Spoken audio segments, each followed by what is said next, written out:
नमस्कार. बाजार गप्पांच्या या भागामध्ये आपल्या सगळ्यांचं मनापासून स्वागत. आपला आजचा विषय म्युच्युअल फंडांकडे बघण्याचा नवीन दृष्टिकोन.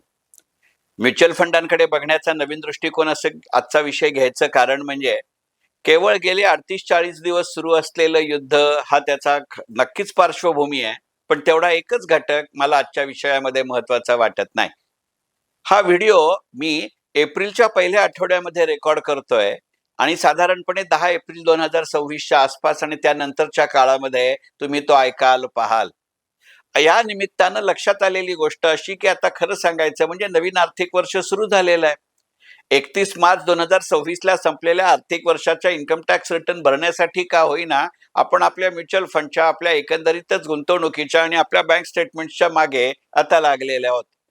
टॅक्स रिटर्न भरण्यासाठी का होईना त्याचा विचार करत असताना तुमच्या असं लक्षात आलं असेल की आपल्या कळत न कळत आपण आता फार मोठ्या प्रमाणावरती नवीन आयकर प्रणालीच्या माध्यमातनं आपले आयकर रिटर्न भरायला लागलोय. आणि विशेषतः जे माझ्यासारखे सेवानिवृत्त आहेत त्यावेळेला तुमच्या असं लक्षात आलं असेल की आपण इतके वर्ष ज्या सवयीनं टॅक्स सेव्हिंग स्कीम्स मध्ये पैसे गुंतवत होतो त्याचे संदर्भ आणि महत्व आता आपल्या गुंतवणुकीच्या कार्यक्षेत्रामध्ये अत्यंत वेगानं असे कमी होत चालले आहेत. वर्षभरामध्ये आपण केलेल्या शेअर्सची किंवा म्युच्युअल फंडांच्या युनिट्सच्या खरेदी विक्रीतनं आपल्याला जे कॅपिटल गेन, कॅपिटल लॉस होत आहेत त्याच्या टॅक्स पुरेसा आता टॅक्स सेव्हिंगचा विचार करावा का अशी परिस्थिती आलेली आहे. ही वस्तुस्थिती आहे.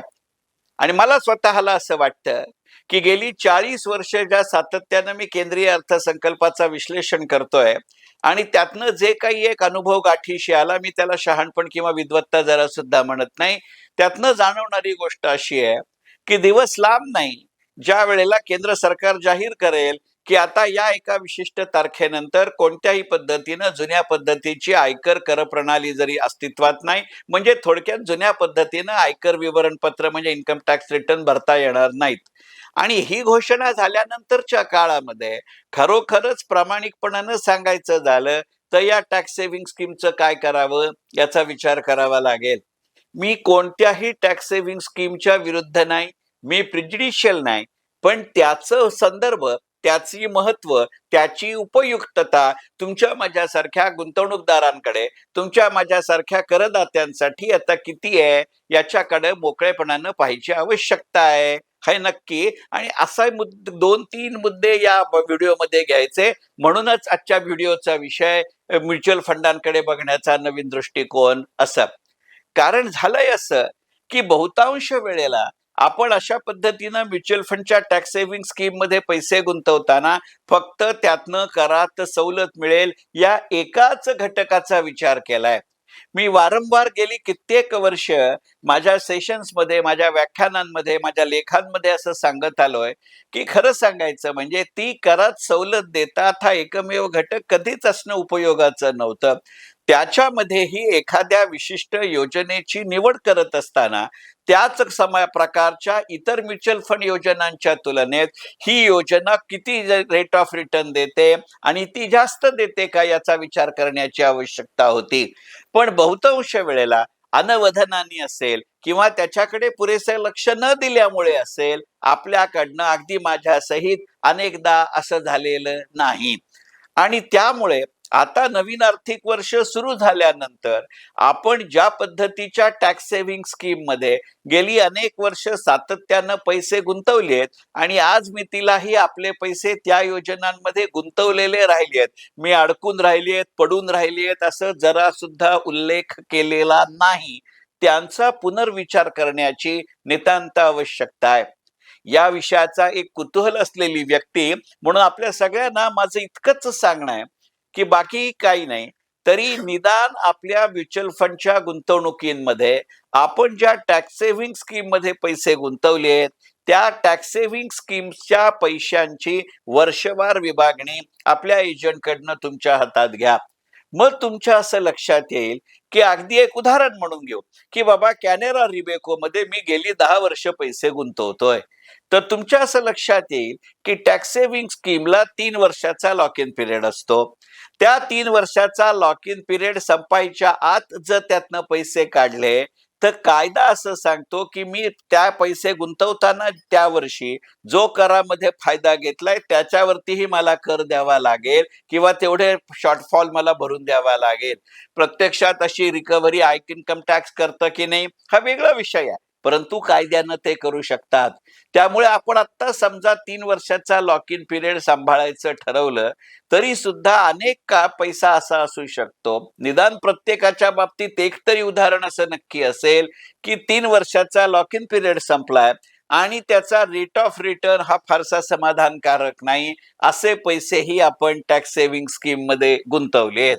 आणि मग असंच जर असेल, तर माझी हात जोडून कळकळीची विनंती आहे, की टॅक्स सेव्हिंग स्कीममध्ये जे पैसे आपण गुंतवलेत आणि ज्या या गुंतवणुकीवरचा 3 वर्षाचा आपला लॉक इन पिरियड संपलाय, निदान तेवढे पैसे तरी आपण मोकळेपणाने त्यातनं मोकळे करून घेतले पाहिजेत. आपण ते पैसे रिडीम केले पाहिजेत.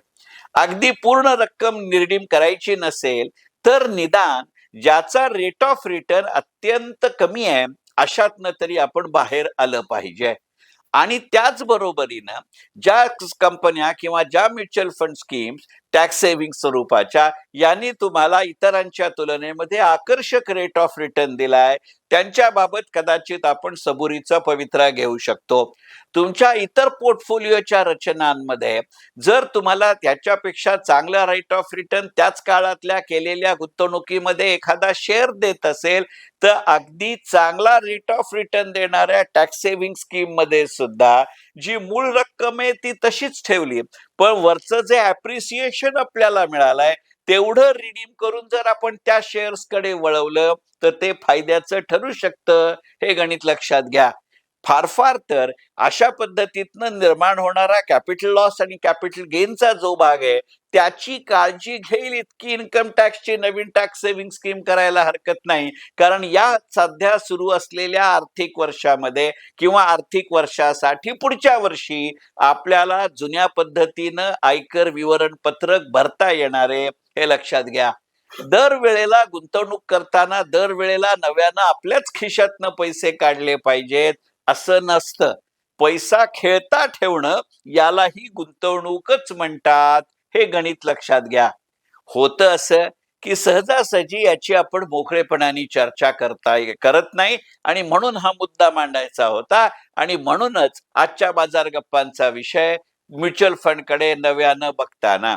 दुसरा विषय असा आहे, की अशा पद्धतीनं नवीन गणित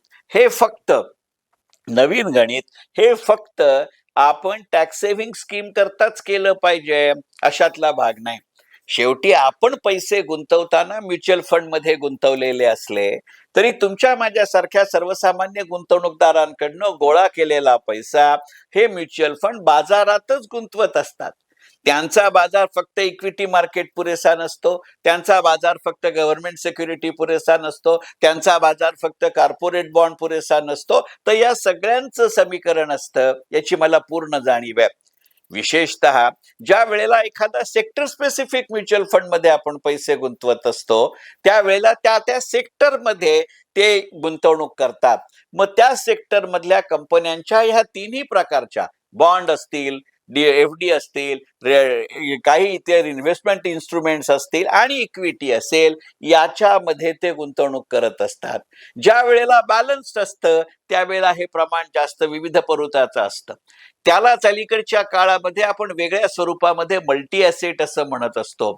मला स्वतःला असं वाटतं, की ज्या पद्धतीनं आपण गुंतवणूक करू इच्छितो आणि ज्या पद्धतीची ज्या प्रमाणाची तुमची माझी कोणताही धोका पत्करायची क्षमता, ज्याला हल्ली आपण आपल्या दैनंदिन बोली भाषेमध्ये रिस्क टेकिंग कपॅसिटी असं म्हणतो, त्याचा विचार करण्याची आवश्यकता आली आहे.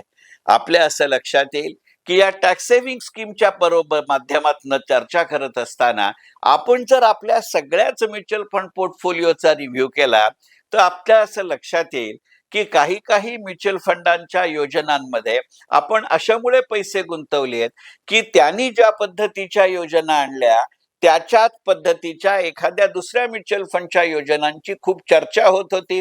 त्याचा रेट ऑफ रिटर्न खूप चांगला मिळत होता, पण आपण त्याच्यामध्ये प्रत्यक्ष गुंतवणूक करेपर्यंत त्याची एनएव्ही मोठ्या प्रमाणावरती होती आणि म्हणून अनेकदा आपल्याला असा सल्ला दिला गेला, की संपूर्ण रक्कम एकाच योजनेत गुंतवण्यापेक्षा ज्याचा जास्त गाजावाजा होतोय त्यात थोडी रक्कम गुंतवू आणि त्याच वेळेला त्याच पद्धतीची दुसऱ्या म्युच्युअल फंड हाऊसची असलेल्या योजनेमध्ये गुंतवू. म्हणजे त्याचं प्रतिबिंब यात पडून हा वाढेल, त्याचा फायदा मिळेल आणि त्याच्या वाढीव रेट ऑफ रिटर्नचाही फायदा मिळेल. हे दोन्ही फायदे म्हणून त्या दोन्ही योजनात पैसे गुंतवले. काळाच्या ओघामध्ये यातली एखादी योजना नंतरच्या काळात चालली नसेल तर तो काय निगेटिव्हच रिटर्न देतो असं नाही, पण ऍव्हरेज रिटर्न पेक्षा जर तो कमी देत असेल तर हेही पैसे रिडीम करायची वेळ आली आहे का याचा विचार केला पाहिजे. म्हणजे जसं म्हटलं जातं की घोडं अडलं का, पान सडलं का, भाकरी करपली का, तर फिरवली नाही म्हणून हे जितकं शेअर बाजाराला लागू पडतं तितकंच ते म्युच्युअल फंडलाही लागू पडतं. असा विचार करण्याची आजची क्षमता आहे, पण परिस्थिती आहे. परंतु आपण सहसा ते मानसिक भूमिका म्हणून करत नाही. हा मुद्दा अधोरेखित करायचा, हेही कारण आज विषय म्युच्युअल फंडाकडे वेगळ्या दृष्टीने बघताना असा आहे. आणि या व्हिडिओतला तिसरा आणि शेवटचा मुद्दा असा की एक गोष्ट लक्षात घेतली पाहिजे की आज मितीला जगाच्या पटलावरती जवळजवळ 9 ते 10 ठिकाणी युद्धजन्य परिस्थिती आहे. इस्रायल अमेरिका एका बाजूला आणि इराण दुसऱ्या बाजूला, हे त्याचं आत्ताचं अलीकडचं ताजं आणि जास्त प्रखर वास्तवाचं असं उदाहरण आहे. आज ना उद्या हे युद्ध संपल्यानंतर केवळ या 3च देशांमध्ये युद्ध सुरू असलं तरी सुद्धा त्याचे चटके सगळ्यांना बसलेत. काहींना प्रत्यक्ष बसलेत, काहींना अप्रत्यक्ष बसतायत. काहींना वाढत्या महागाईमुळे, न मिळणाऱ्या तेलामुळे, न मिळणाऱ्या सिलेंडरमुळे बसतायत. काहींना त्यांचं नुकसान झालं, म्हणजे ते युद्ध लढतंय इराण पण त्यांनी अमेरिकेच्या ऐवजी दुबईच्या एअरपोर्टवरती हल्ला केला. अशी जी गणित आहेत हे फक्त दुबई एअरपोर्ट पुरेसं मर्यादित नाहीये. यातनं एकंदरीतच येणाऱ्या काळामध्ये किंवा हॉर्मुझ स्ट्रीटमध्ये भारताची 2 जहाजं सुटली असली तरी 22 अडकली आहेत. ही एकट्या भारताची स्थिती नाहीये.